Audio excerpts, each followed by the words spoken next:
fidélité à Première Édition. Nous serons de retour demain à 6h. Tout de suite, le face-à-face avec Apolline de Malherbe jusqu'à 9h sur BFM et RMC. Bonjour Apolline, qui est face à vous? C'est Olivier Faure, le patron du Parti Socialiste. Le Parti Socialiste qui avait donné du temps à François Bayrou avec ce conclave. Conclave qui a échoué hier, mais qui pourrait reprendre ce matin. La réponse d'Olivier Faure. C'était Première Édition avec Zère Optical. Zère Optical, le réseau des opticiens en pharmacie.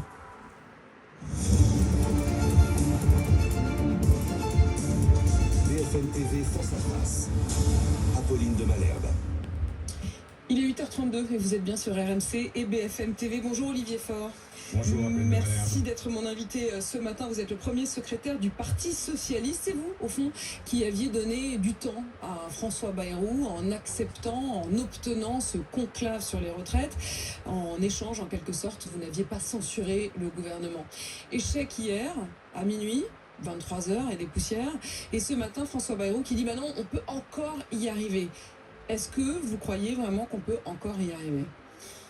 D'abord, ce que je veux dire, c'est que François Bayrou n'est pas tout à fait blanc dans cette affaire et qu'il a lui-même vicié dès le départ ce conclave, puisque au mois de mars, il a expliqué que le retour à 62 ans était impossible.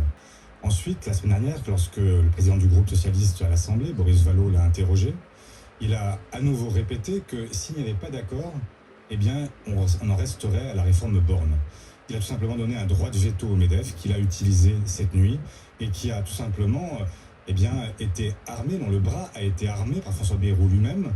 Et donc le voir aujourd'hui trépigner et chercher à revenir sur une discussion alors qu'il a lui-même créé les conditions de l'échec est absolument irresponsable. En tout cas, ce que je vois, c'est qu'on a là un Premier ministre qui se débat, qui cherche à avoir encore du temps, comme c'est sa grande spécialité, avoir du temps, toujours du temps. Et donc maintenant, que peut-il se passer ? Eh bien, c'est simple. Il s'était engagé par écrit à ce que le Parlement ait le dernier mot.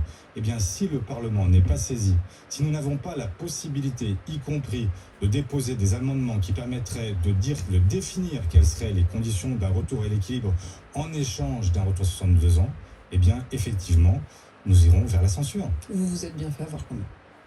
Je ne vois pas encore on s'est fait avoir. Nous croyons au dialogue social. Nous avons fait un choix.